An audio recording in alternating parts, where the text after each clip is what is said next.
عورت جو ہے درگاہوں پہ جو ہے جا رہی ہے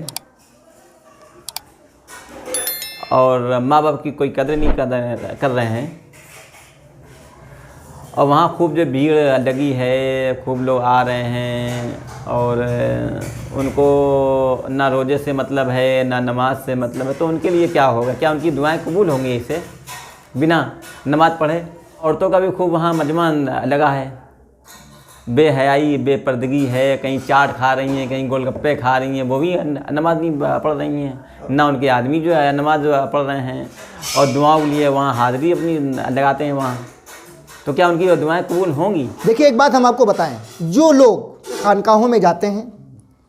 عرس میں جاتے ہیں، قبروں پہ جانے کی اجازت رسول اللہ نے دی ہے، کیونکہ آخرت کی یاد دلاتی ہے، اور پھر وہ اللہ کے ولی ہیں، اور ان کے یہاں پر اللہ کی رحمتیں اور برکتیں نازل ہوتی ہیں، ان کے توسل وسیلے سے دعائیں مانگنا چاہیے۔ لیکن والدین کی نافرمانی الگ ہے اور درگاہ پہ جانا الگ ہے،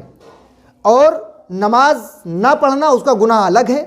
لیکن سب سے پہلے ہم آپ کو ایک بات یہ بتائیں کہ جو لوگ اپنے ماں باپ کی نافرمانی کرتے ہیں تو اللہ تعالیٰ ان کی اولادوں کو سزا دنیا میں بھی دے گا اور آخرت میں بھی دے گا۔ نمبر ایک، آپ یہ دیکھیں حضرت اویس قرنی رضی اللہ تعالیٰ عنہ کو رسول کائنات امام الانبیاء جناب محمد رسول اللہ صلی اللہ علیہ وسلم نے منع فرما دیا کہ آپ میرے پاس مت آؤ بلکہ اپنی والدہ کی خدمت کرو۔ تو جب اتنی مقدس ہستی کے لیے رسول اللہ صلی اللہ علیہ وسلم نے منع فرمایا کہ تم میرے پاس مت آؤ، جبکہ رسول اللہ سے ملنا، رسول اللہ کے صحابی بننا کتنی بڑی فضیلت کا باعث تھا۔ اب بھائی رسول اللہ نے اپنی بارگاہ میں آنے سے روک دیا، اور جب حضرت اویس قرنی گئے، جب رسول اللہ سے ملاقات نہ ہو سکی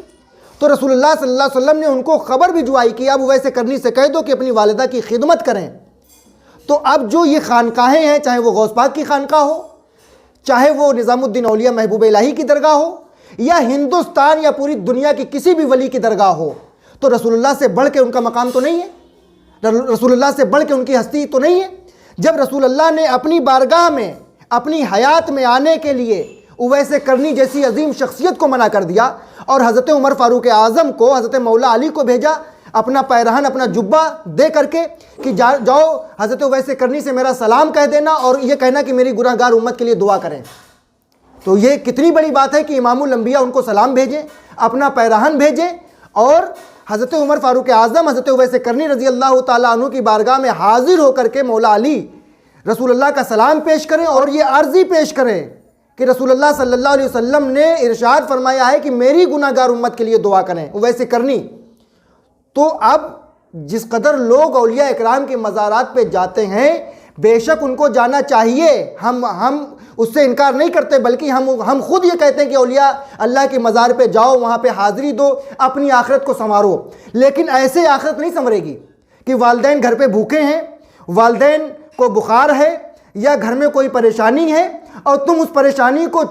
چھوڑ دو، نظر انداز کر دو، اور تم اولیاء اکرام کی مزار پہ جاؤ، وہاں کے پیروں کے پیر دباؤ اور وہاں ان کا جھوٹا پیو، تو وہ سب کچھ کرو، وہ تمہاری عقیدت ہے، وہ جو تم کر رہے ہو وہ تمہاری عقیدت ہے۔ لیکن سب سے بڑا فرض یہ ہے کہ اپنے ماں باپ کی خدمت کرنا، ایسی خدمت کرو جیسی انہوں نے بچپن میں تمہارے ساتھ خدمت کی ہے۔ اور نماز تو افضل العبادت ہے، نماز تو دین کا ستون ہے، نماز نبی پاک صلی اللہ علیہ وسلم کی آنکھوں کی ٹھنڈک ہے۔ تو اب نماز کو دنیا کے لیے نہیں ترک کیا جا سکتا ہے۔ من ترک الصلاۃ متعمدا فقد کفر، جس نے جان بوجھ کو نماز کو ترک کر دیا گویا کہ اس نے کفر کر دیا۔ تو نماز اہم فضیلت ہے، اور سب سے بڑی چیز یہ ہے کہ روز محشر کی جاں گداز بود اولی پرسش نماز بود، اگر اللہ کی بارگاہ میں سب سے پہلے کسی چیز کی پوچھ ہوگی تو وہ نماز کی ہوگی۔ تو نماز کسی حال میں معاف نہیں ہے، نماز کسی حال میں معاف نہیں ہے۔ نماز تو اہم، تمام عبادتوں میں افضل عبادت ہے، نماز تو فرض ہے، نماز تو پڑھنا ہی پڑھنا ہے۔ اولیاء اکرام کی مزار پہ جائیے، حاضری دیجیے، وہ کوئی قباحت کی جگہ نہیں ہے، بلکہ وہاں جائیے، جا سکتے ہیں، جانے کی اجازت بھی ہے۔ اللہ کے رسول نے حکم دیا کہ قبروں کی زیارت کرو، وہاں سے آخرت کی یاد آتی ہے، آخرت سنورتی ہے۔ تو ماں باپ کی فرما برداری کرنا یہ اہم فریضہ ہے، یہ اہم ضرورت ہے ان کی، کیونکہ اب وہ ضعیف ہیں۔ تو جیسا کہ موسیٰ علیہ السلام کا آپ نے واقعہ سنا ہوگا کہ ایک قریشی ایک کسائی کو اللہ تبارک و تعالیٰ نے ان کی والدہ کی دعاؤں کی وجہ سے اللہ نے یہ اجر یہ ثواب عطا فرمایا کہ وہ موسیٰ علیہ السلام کا جنت میں پڑوسی بنے گا، ان کا ساتھی جنت میں ہوگا۔ تو کتنا والدین کا مرتبہ کتنا بڑا مرتبہ ہے۔ اللہ کے رسول نے فرمایا ہلاک ہو جائے وہ شخص جس نے اپنے والدین کو دنیا میں پایا اور ان کی خدمت کر کے ان کو راضی نہ کر لیا۔ اللہ تعالیٰ ہمیں اور آپ کو سب کو کہنے سننے سے زیادہ عمل کی توفیق عطا فرمائے اور خوب خوب اپنے والدین کی خدمت کرنے کی توفیق عطا فرمائے۔